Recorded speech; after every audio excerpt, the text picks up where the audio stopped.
This is Listen After Watching, a podcast where we recap and discuss the most mind-bending, twisty, and thought-provoking TV shows and movies out there. I'm Adrian. and I'm Alicia. Let's dive in. Hello, and welcome back to your favorite sibling podcast. It's me, your host, Alicia, and I'm here with my co-host. Get 'em, girls.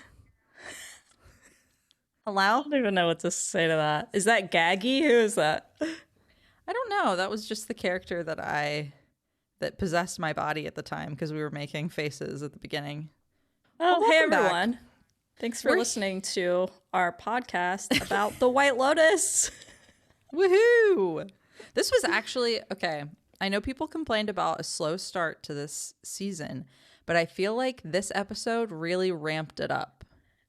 I think so too. I think Mike White was on Reddit and he was reading. He was like, oh shit. And then he called his editors and he was like, put the peen scene back in to save it. And it saved the series. And it did. And it did. It took it from like a 6-star to a 10-star. 10 stars? What kind of scale are we on? Wait, 6 stars is good. 6 is good. 10 is great. We're going out of 21 here. Oh my god. Yeah. This episode really was a lot better. A lot happened. I think I agree that it was getting a little, like the last episode, we didn't learn a lot of new things aside from Rick is snake crazy. Yeah. So. But you can feel things building up a lot more in this episode. Well, let's just get the hell right into it. Okay. Well, first of all, this is episode 4 of season 3 of The White Lotus, and it's called Hide or Seek. And I just realized why it's called that, and we'll talk about that later. But first, we are going to get into the girls' trap. So we're talking about Kate, Lori, Jacqueline, our fave ladies who are so young and love each other so much. Okay, so this episode, we open on Jacqueline, who is trying to get in touch with her actor husband, Harrison, who is not answering. And she is upsetty about this. What do you think he's up to? I think he's up to no good, Leash. I'd be pissed. Yeah, she is not feeling good. And then, did you love when she snapped at Kate? When Kate was like, "You're not supposed to have your phone out." Yeah. And she was like, "I know." And Kate was like, "Oh, shit." Oh, yeah. So the facade is dropping for these ladies. So much so that Jacqueline is like, I need to do something crazy. Like, I need to do something wild. Valentine, come here. And she asks for like drinks by the beach, music, and fun. And he sends them to this place where they're just sitting around a different pool. And Jacqueline notices that everyone is old. And she's pissed. Yeah, she gets physically uncomfortable being around these 100% normal looking people. Yeah. Which was hilarious. At first I thought that it was just like, oh, she's not used to being around like normal people. That was kind of the vibe. But then I was like, oh, they're also kind of older. So maybe that's it, because she's 10 years older than Harrison. So she probably feels the need to always try and act younger, you know? Yeah, and she's already feeling insecure about Harrison not answering her. So, and this is just making her feel old, which is like a fear of hers, it seems. So I thought that was hilarious. They thought they were going to this great place. Instead, they end up at a bargain hotel for retirees. Fun. But then they try again. They said, Valentine, you're coming with us, and you're going to take us somewhere cool. And then Valentine drops them in the middle of a street on Songkran, which is Thai New Year, which is like one of the biggest holidays in Thailand, where if you're out on the streets, you will get soaked.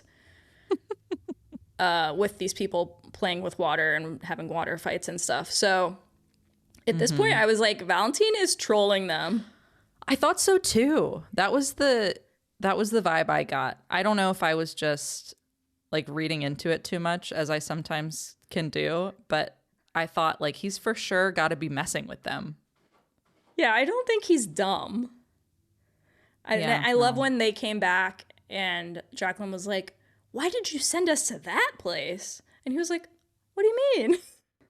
Well, another thing I thought, because we thought Valentine was definitely like distracting so that the robbers could get in a past episode.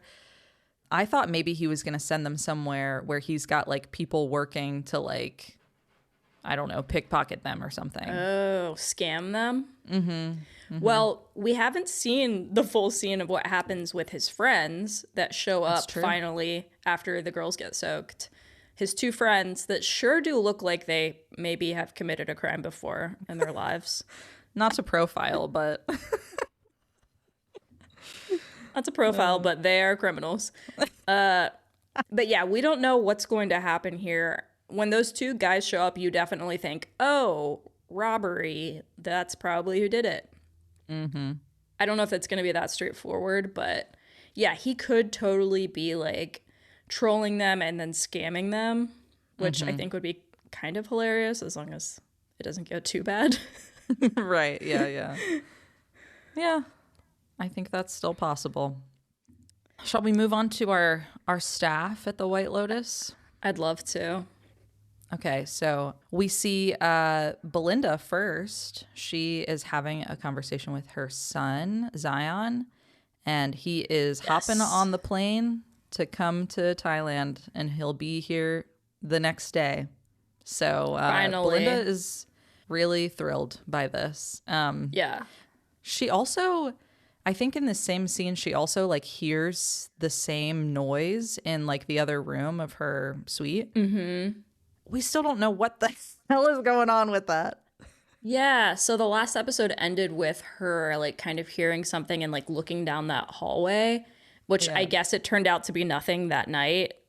And so now I'm wondering if it's like, I don't know if it's like figurative, maybe like spirits, or if it's going to be like lizards, or I don't know, because I don't think it's Gary now.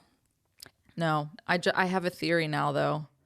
I have a theory that they were planting these two scenes to say, like, she heard something, but it was nothing. So that when Gary comes into her room later to murk her, she is going to think nothing of the noise. She's going to be like, oh, whatever.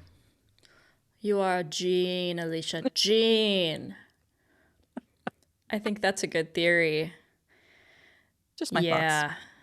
It's like the boy that cried wolf with a sound in a room. Mm-hmm. That's exactly how I would describe it. I know. Okay, so we also see Guy Talk and Mook have some scenes together.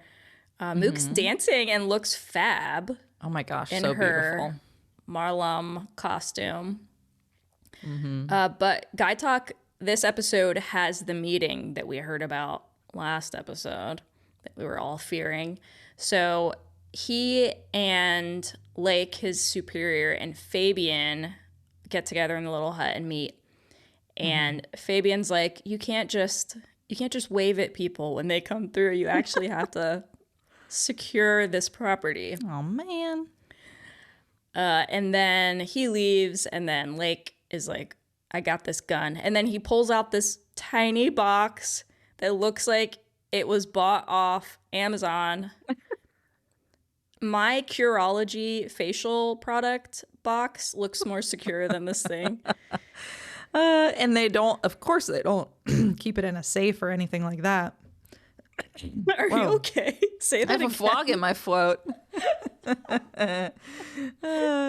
They just keep it in this cardboard box. Like they aren't securing it in any way, which of course comes into play later. But I know, it's so silly.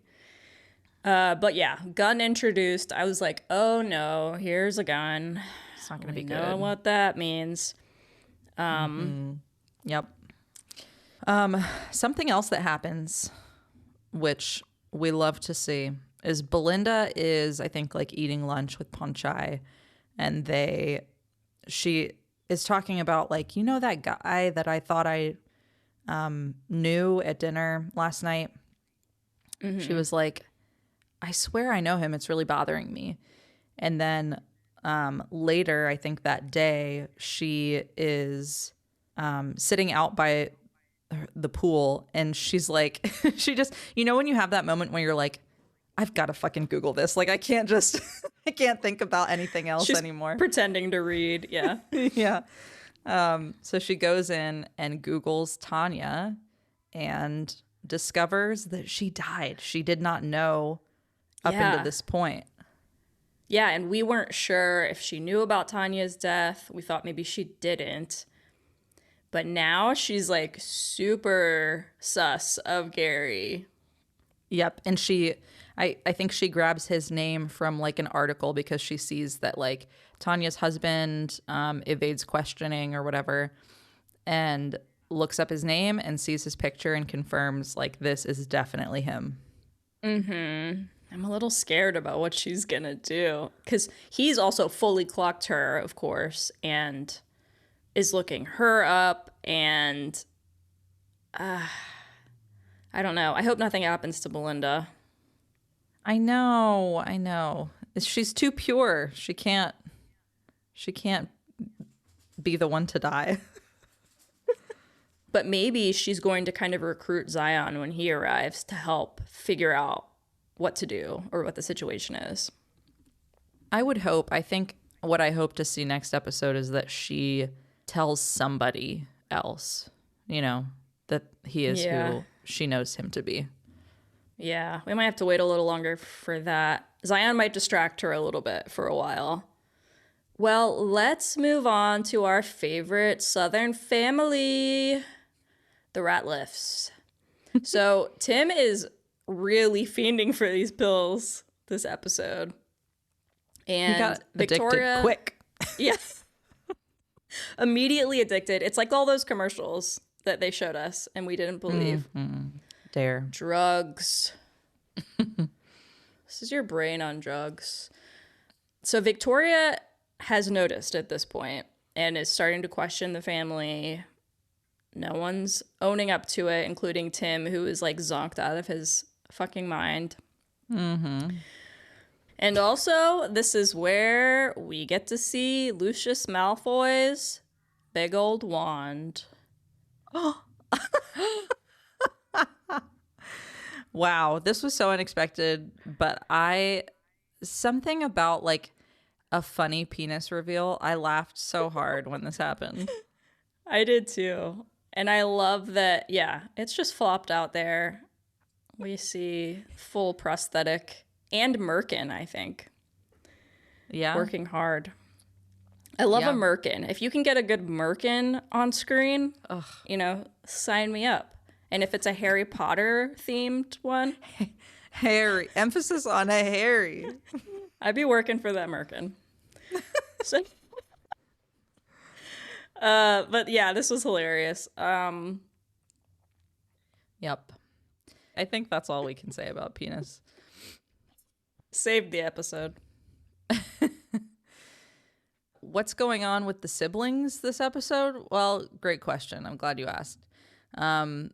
So Saxon is up to his typical trying to win Lachlan over to the masculine side of things game, and he shoves a protein drink in his face and then talks about gender confused people tucking their penises and is making fun of them. He's just like the worst person you can possibly imagine, living up to it in every way.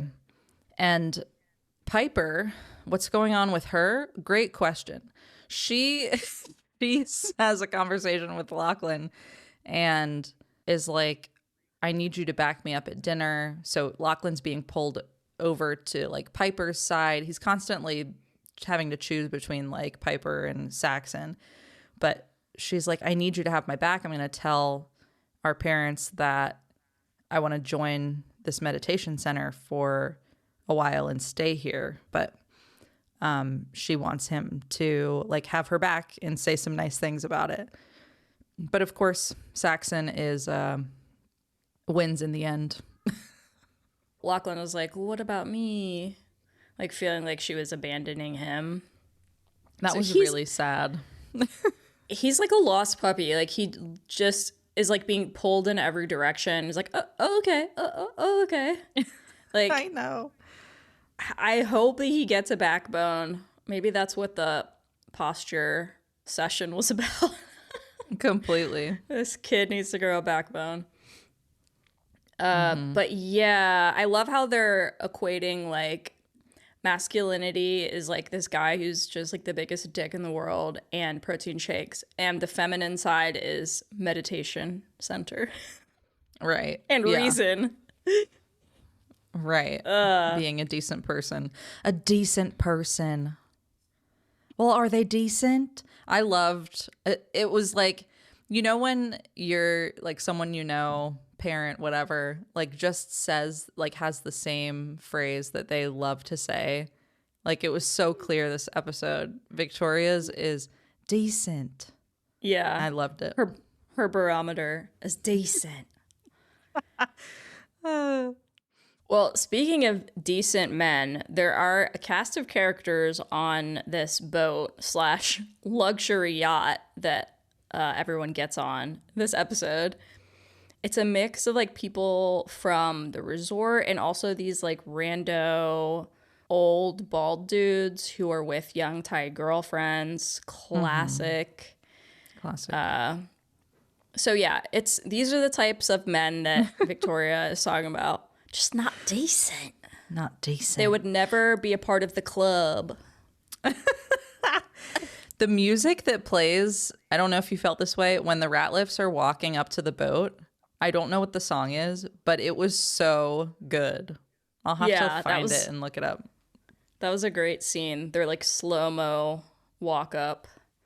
The music was great. Victoria leaving her purse just behind a random pillow was really confusing to me. Like, yeah, that was weird. Well, they had to give Tim an opportunity to steal the pills, I guess. Yeah, definitely. But when they get off the boat and go to dinner, and Tim is completely pilled out, Victoria goes on this tirade about how the men on the boat were con men and tax cheats or something. Mm-hmm. And is like going on and on about how like, oh, these guys are so bad and they're like trying to play the system and corrupt and like all this stuff that is essentially what Tim is so freaked out about right now. And then she's like, Papa, you're so lucky your dad's a Boy Scout. He would never do anything like that. And he's just like crashing out more and more at dinner, like going down. And then that's when he's like, I gotta go. And then he goes and he goes to our friend Pam. Pam. Oh, I love her. We love Pam. I had a quote from Reddit that I thought was hilarious. User XXBYY says, Guy Talk and Pam need to switch places, actually. He can take over the reception desk while she runs the security gate like the Navy. I was like, so actually, this makes so much sense. Pam would be so good at security. That gun would never go see her tackling missing. Someone. Her face when Tim was walking up to her, she's like smiling at first, and then she realizes he's on a mission, and her face changes. It's so good. But she ends up giving him the phone, and it's not good. I know. I was surprised that he got it so easily, but I think he's going to need it again.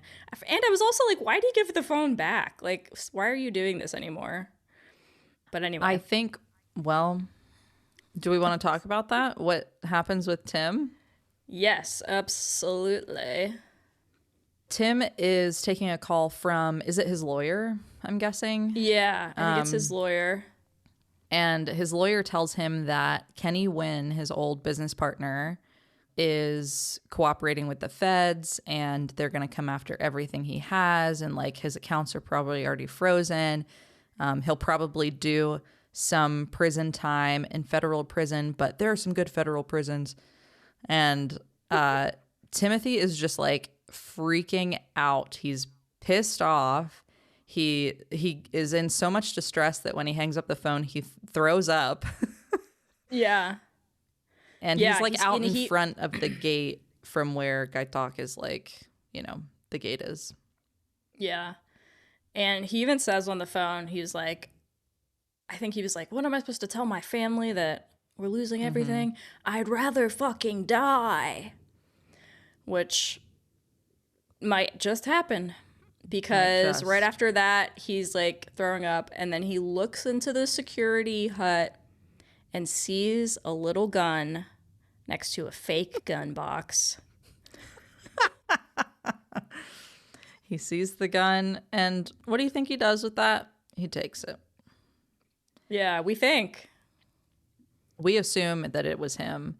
Yeah. Because when he walks back in and Pam is like, you gonna give that back? And he's like, what? She's like, your phone. I think that's why he gives it up, because if he has the gun, he's not gonna make a scene. Yeah. Yeah, true. I think at this point he's like, I just have to end this. Yeah. I don't know. Maybe he has Yeesh. some life insurance they can get or something. I don't know. But after Victoria's kind of tirade about these bad men and like just harping on it, and then pairing that with her tsunami dream where it's their house, which Tim finds out is probably getting taken. I'm just wondering, like, does she know something's coming? Like, obviously deep within herself she knows something's going on, Yeah. but some people are speculating that, oh, she knows like this whole situation and she has an out. I think that's likely. I don't know. I don't know if she knows the whole situation and is going to try to get out. I think she's probably been too pilled out, like, for the past 20 years. But Yeah. yeah, I think deep within her, she knows, she can tell from his behavior that something really bad is going on. And maybe she's got some like psychic powers or something. I don't know. That dream just seems, it was such like a premonition of what's going to happen. So I think they also just like, they kind of played it off like, oh, we were talking about tsunamis like the day before you had this Right. dream. So she might not be thinking anything of it, but maybe it's meant to be more of an a symbolism viewer. for us. Yeah. yeah. Let's get to our final crew, the Outlaws, Chelsea and Rick, and Chloe and Greg Gary. Greg Gary. Greg Gary. Greg Gary. Chelsea and Rick are having breakfast, I think, and Chelsea is planning on going on this boat, and she's like, bad things happen in threes. I wonder if I should not go on this boat. And and Rick tells her, well, I'm not going on the boat. I'm going to Bangkok, like I told you. And she, this is such a funny scene to me, because she's like, she gets really pouty and she makes this face and she starts to like almost cry a little bit. And Rick is like classic man of his type, just like really trying to stop that from happening as much as like, don't make a scene, like, please don't do that, please stop. And he's finally like, okay, I'll go on the boat with you. And immediately she's like, yay. Yeah, she's used that face before. I thought that scene was really funny. I thought it might have been genuine at first, but as soon as she snapped out of it, I was like, no, she's done this many times. Know. Yeah, I thought it was interesting that Chelsea said that bad things happen in threes thing, because obviously we know something very bad's coming. And Yeah. I think she's like, this could be like some Final Destination shit. I'm like, oh. But yeah, I probably would be freaked out if I had just been bitten by a viper or whatever the hell it was. Cobra. Definitely. Fun vacation. Fun vacation. But yeah, before they go and get on the boat, Rick has an interesting run-in with Amrita, which is the person that's been doing his like little sessions and talking to him, his therapy sessions.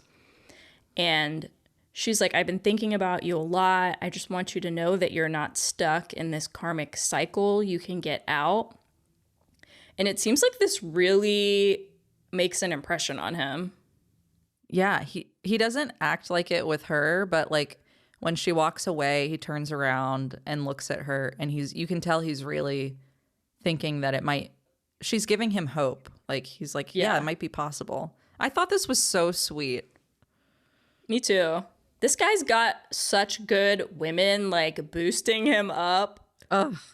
And he's not giving anything. He's nowhere without the women. Behind every good man. Well, then they get on the boat. Okay, it's boat time. It's boat time.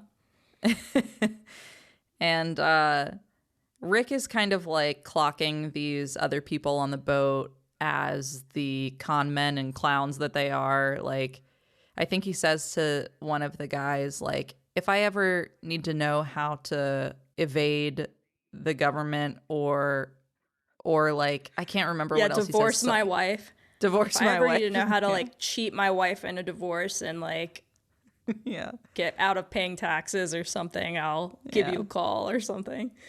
Yes. And then he delivers one of the best lines of the episode. He says, "So what do you never?" Which was so cornball. I can't believe they included that. I know.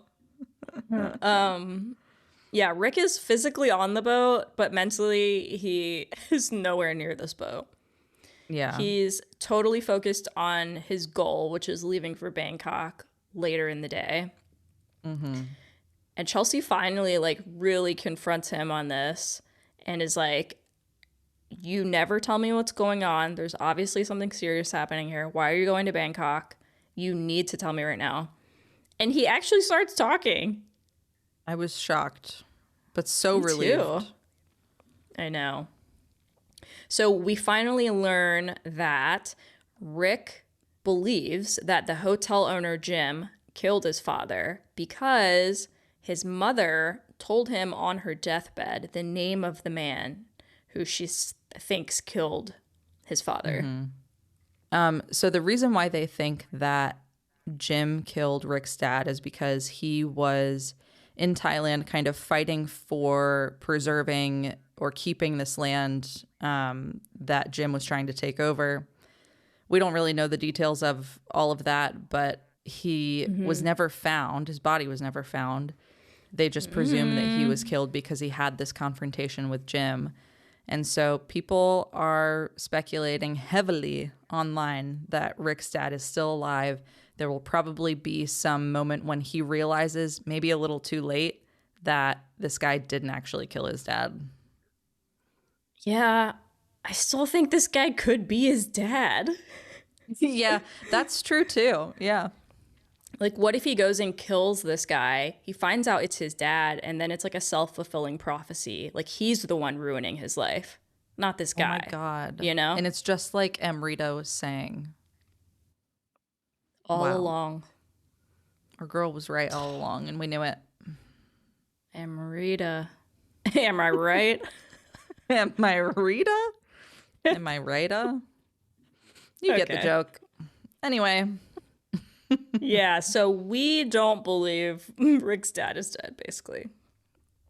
No. But we'll see. He gets on the plane to Bangkok at the end of this episode, and he's pissed off as usual, so we'll see what happens. Mm-hmm. Another thing that happens on the boat that I clocked, when the Ratliffs are getting on, Chloe and Gary are kind of greeting the guests, and Chloe's like, oh, this is the Ratcliffe family, like explaining to Gary who they are. And they're like, oh no, we're the Ratliffs. And then Chloe again is like looking at her phone and is like, oh, and she goes to like update it seemingly. Mm-hmm. I didn't notice this at first, but then I saw your notes and I was like, oh, she does do that. Why is she keeping notes on her phone about all these people? Yeah, and Victoria says like her full name. She's like Victoria Ratliff.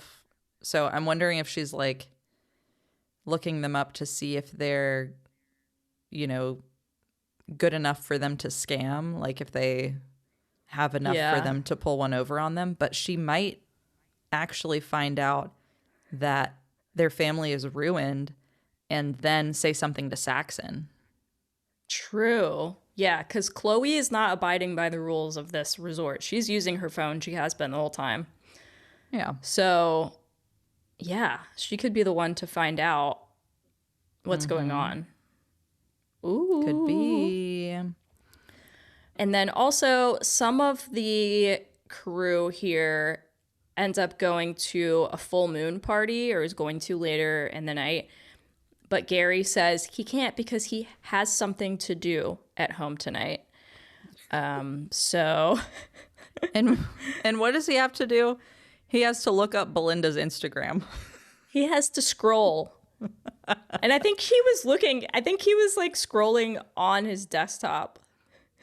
Yeah, he's a boomer. I mean, come on, what do you expect? As you do. Yeah, so Gary's getting suspicious. Belinda's very suspicious. Chloe's doing something weird. Lachlan at one point is doing close-up magic. Like... Which we love magic. But yeah. So I think the next episode is called Full Moon Party. So I think we're going to see... It might only be that night that we see in the next episode, which might make sense. Maybe a lot of shit goes down, but yeah, we should see what happens on the boat or on the other island that they're going to, and then what happens with the girls and Valentine. Yeah, I wouldn't be surprised if the girl group ends up at the full moon party too. I was thinking that too. Oh my God, great minds, great minds. Well, let's talk about a few fan theories that we wanted to point out. We talked about this. I had some that weren't even theories, like Noble 567 says, Timothy gave us another snake show. That's a good one. I saw I think it was a news headline that said, Harry Potter fans shocked after seeing full penis of beloved character in new White Lotus episode. Yep. But Harry was first. Remember when Harry did that play and he was in the nude? That's true. That horse play.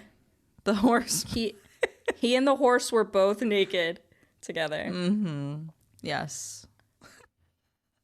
But yeah, it was a big week for Harry Potter fans. My favorite theories that I'm seeing one that's kind of similar that a few people have mentioned, and I want to talk about it. So, several theories are saying that the authorities are somehow going to get wind of Greg and are going to raid the resort looking for him. And once these authority figures are on the resort, number one, Tim is going to think it's for him. And number two, Rick also could possibly think they're coming for him. So it could just become mass mayhem when all of these men think that the authorities are coming for them. Yeah. I really like this one. I think it's like the appropriate level of chaos that usually happens in White Lotus at the conclusion. I agree. And I think now that Belinda knows about Greg, what's his real name? His real name is Greg. Greg. I'm getting confused because they're so similar names. Okay. Now that Belinda knows about Greg and is like super suspicious, she's going to keep doing research. Yeah. I think this would be a hilarious way for things to go. Another Reddit user, Otherwise Island 5981, says, I still think a murder-suicide is very possible for the Ratliff family. I thought about this too. Now that he has the gun, he's really worried about his family finding out about this. Oh my God, that would be so messed up. I think that might be a little dark for White Lotus. Yeah. We've talked about before that deaths in the White Lotus are usually accidental or kind of funny in the way they happen. Right. And that just doesn't seem like it would be funny. No, it would just be really sobering. Something else Tim says to Gary while they're on the boat, Greg says to Greg while they're on the boat, is people in Thailand are usually looking for something or hiding from something.